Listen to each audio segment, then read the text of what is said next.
Hey guys, welcome back to the One Piece at a Time Distilling Institute with your host Alan Bishop, the place where I give you hopefully correct distilling information, and if I don't, please don't fucking throat punch me when we actually meet in person, because sometimes I too am wrong and fuck things up. So, as always, if you have any questions, reach out to me, bishopshomegrown@gmail.com, social media, YouTube comments. Check out my brand new paranormal / cryptid / Fortean podcast on Spotify and Anchor called If You Have Ghosts, You Have Everything. The very first episode is now up about a local historical figure here in Washington County, Indiana, as we call it, Hoosier occupied Northern Kentucky, John A. Bowman, where I really give you the real history of the Lee W. Sinclair bourbon mash bill and the inspiration behind it. I think you'll enjoy it. There's some ghost stories in there, and there's a really cool episode coming up soon with some very unique paranormal experiences that I actually fucking lived through. So I hope you guys will check that out. So I put up a video recently about base distillation, base alcohol distillation for botanical spirits. Having a little coffee here along with my sunflower moonshine, so you have to excuse me every once in a while I imbibe. And that video led to a number of fantastic botanical spirit distillation questions. And one of the recent ones that I got on YouTube, and you'll have to forgive me because I don't have that information in front of me, was a question about botanical proportions. Now, I've pointed out some books in the past that you guys should check out. There's a number more that you should check out that I will also have on this show in the future. I will show you. You can look them up. You can buy them. Again, check out Forgotten Books. I think it's Forgotten Books, Lost Books. I did that in one of the episodes too. For distillation texts, you'll be able to find a lot of stuff that is traditionally out of print. They will print on demand. And those old 1800s books have so much relevant, beautiful distillation information in them based on hundreds of years of research by distillers that know far more than I and any other professional distiller will ever know. That being said, so let's talk a little bit about potential botanical proportions in botanical distillation mash bills.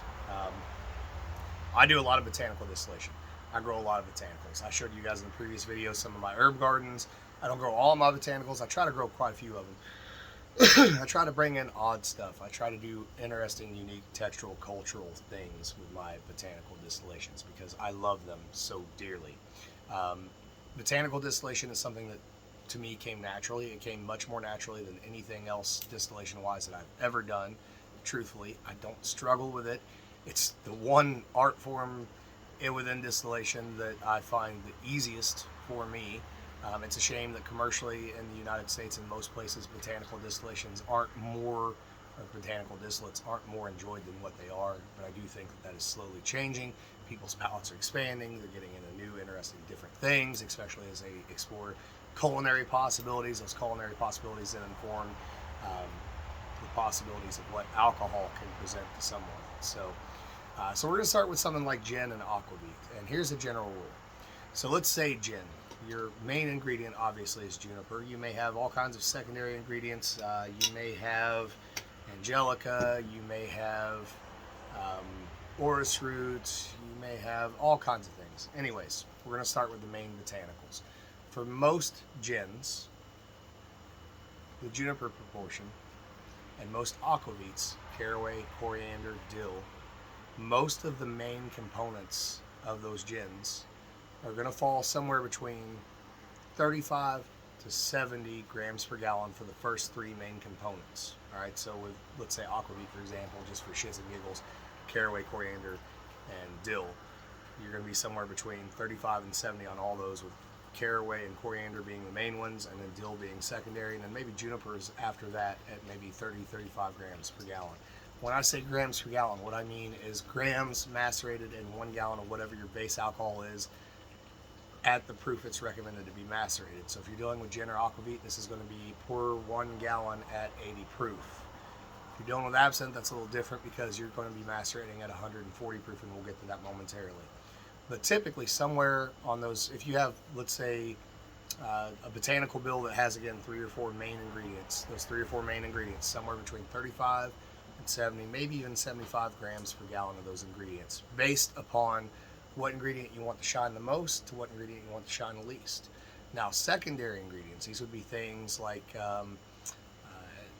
let's say, floral stuff, citrus stuff, things of that nature, modifiers really, right? Things, and even roots. things that are going to modify the flavor of the main ingredients. Most of the time, a lot of those, if it's either floral or citrus, is going to be vapor distilled as opposed to macerated, although you can macerate them. Roots are almost always macerated, by the way, but those are going to fall somewhere in, let's say, the 5 to 30 grams per gallon region in that distillation. You're very small, you're very spicy, you're very flavorful things. Things like grains of paradise, black pepper, cayenne. Those you got to be careful with. We talked about this in a previous video about scaling up distillations. Those you're going to want to keep down in a half gram per gallon. Very, very, very, very small amounts, because it can become very overwhelming. And understand that some of those flavors also need flavor modifiers. So if you want cinnamon, for example, you're going to want to do sweet cinnamon or Ceylon cinnamon, traditional cinnamon, and a little cayenne, or you're not going to get that cinnamon flavor profile. Because if you don't have that flavor bridge of cayenne to give contrast to the cinnamon, you don't get the heat that you associate with traditional cinnamon flavor. So you got to understand how those things all work out. And one thing I would recommend to anybody out there that's truly interested in botanical distillations is buy yourself a little half-gallon or 1-gallon still, and buy yourself a bunch of botanicals, right? And play around with proportions. Get some cheap base alcohol. Go buy the cheapest vodka you can buy. Macerate into that with one botanical at a time, individually, the botanicals you're interested in, with different varying levels of that botanical. Distill it off. See what it does. How does it affect those things? Now, this is not waste alcohol. You can then take those individual components you've distilled off and blend them together and make interesting botanical spirits that way too. That's a compound gin, or a compound aquavit, or compound botanical spirit if you do it that way. But if you were to have a library of those things, you would have some greater idea and some greater understanding of what each individual botanical spirit or each individual botanical is going to bring to a spirit, or how they might work to complement one another in a blend, correct? Fucking sunflower stuff's delicious. It just puts a smile on my face. Alright, so absinthe is a little more complicated. And there is a good absinthe video on the channel already, One Piece at a Time Distilling Institute on YouTube. I don't go into deep detail with it, but I do show you one of my absinthe experimentations with the amethyst absinthe that we did. So absinthe is traditionally macerated at 140 proof as opposed to 80 proof. The botanical load is huge compared to a gin or an aquavit traditionally. The botanical load with absinthe, where a lot of people make a mistake at, even people who make very good, respectable, modern day absinthe aren't really making absinthe a lot of times, not as it would have been traditionally seen.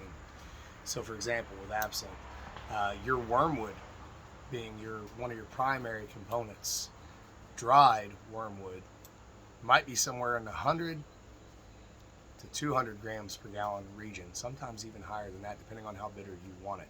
That's a lot. Your anise and your fennel, your secondary flavors, they're probably going to be up there in that 200 to 300 grams per gallon region. That is a ton of botanicals. It's almost a solid state distillation. You have as many botanicals, as many solids in the still as what you have liquid, right? That's next level shit, right? And I don't suggest you start there with botanical spirits. Start with gin, start with aquavit, start with whatever you want to make. There's a curacao recipe on alchemistcabinet.wordpress.com. If you look it up, My God is the Sun Curacao, you can look it up on Google. It should pop up and you should be able to find it and follow that recipe pretty easily to make a curacao, which is an orange liqueur. Once you figure out those basic things, right, and you figure out those basic flavor components, the world is yours. One of my favorite things to do is to take my small still, go out somewhere, find my botanicals, whether I already have them dried and they're stored away at my house or I'm harvesting them fresh from the farm. I don't bother to measure them. I have a rough idea of what does what, how much I need for it. We'll do a gallon at a time. We'll have friends over. I'll tell friends, pick out whatever botanicals you want, throw them in there. Let's see what it does. We're going to make a spirit one time, not write anything down, not record it. It's never going to be replaced, never going to be remade again. You get to take it home with you. It's something special, something unique, something that represents that day. That's why I love botanical distillations. As always, guys, reach out to me with questions. I love y'all. I'll catch up with you later. Have a great one.